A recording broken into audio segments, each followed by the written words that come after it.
Good morning everyone. Gitasi Kitchen and Blogলৈ আপোনালোক সকলোকে আদৰণি জনাইছো আৰু আপোনালোক ভালে আছে সাগৈ মোৰো ভাল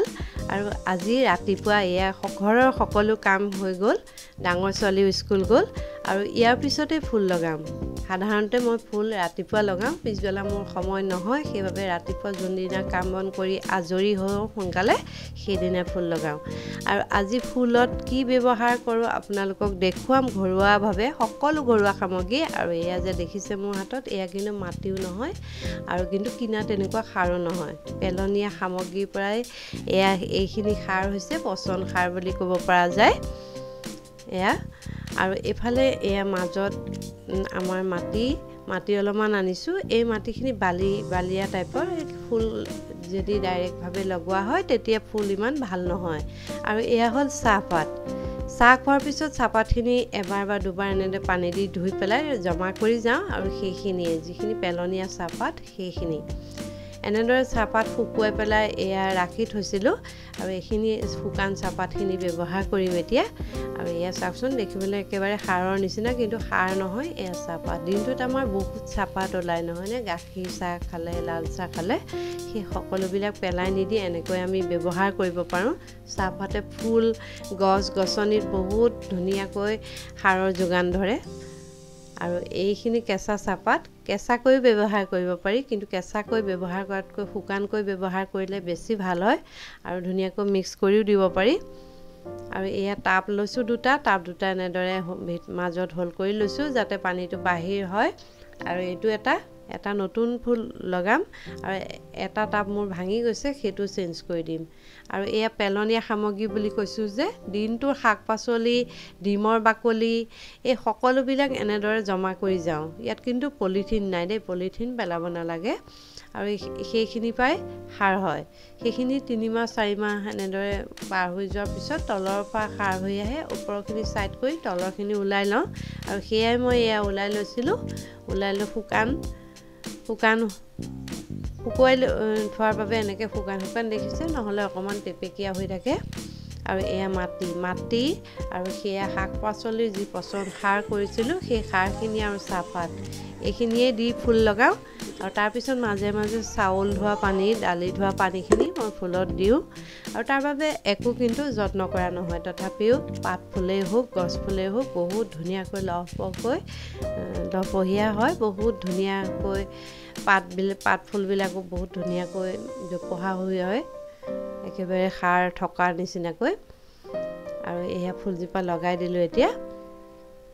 আজি ভিডিওটো চাই আপোনালোকে যদি পেলাই দিয়ে এনেদৰে চাহপাত শাক-পাচলি বাকলি তেতিয়া নেপেলোৱাকৈ এনেদৰে থৈ যাব পাৰে আৰু পিছত এনেকৈ ফুল গছ-গছনিত ব্যৱহাৰ কৰিব পাৰিব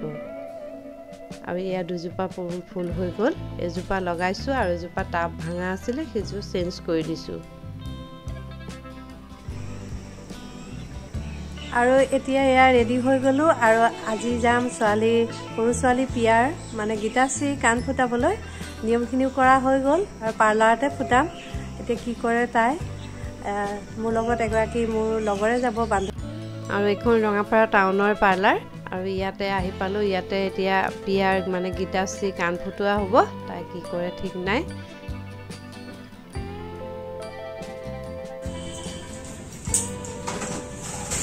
আৰু ইয়া পিস্তল দিয়ে ফুটাই পিস্তল সৰু নিচিনা তেনেকুৱা দিয়ে ফুটাব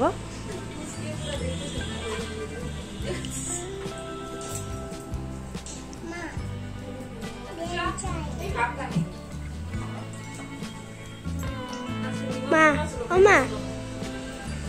কি কৰিছে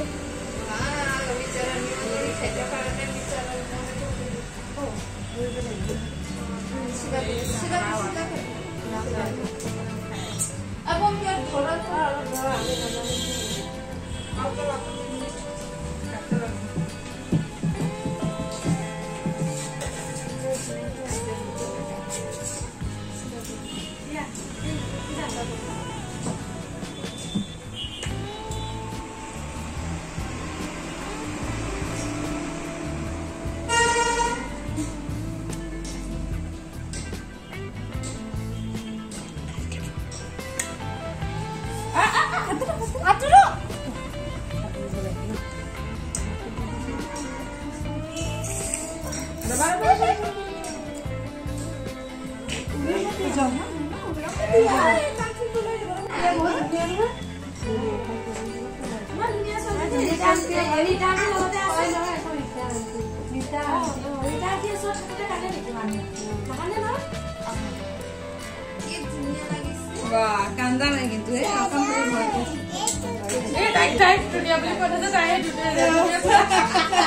তোমাৰো এইটো ধুনীয়া হ'ব তোমাৰ ধুনীয়া এই যে আৰু ঘৰত ফুটাইছিলে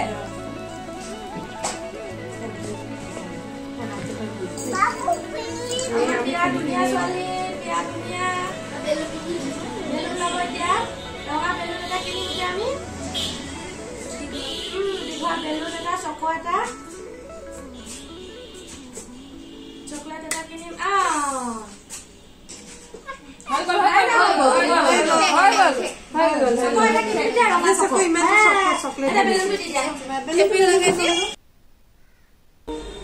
এয়া আমাৰ পিয়া ন পিয়াৰ এয়া কাণ ফুটোৱা হৈ গল ন পিয়া দেখাই দিয়া বাবা আৰু আমাৰ পিয়া ধুলো দেই পিয়া কন্দা নাই কিন্তু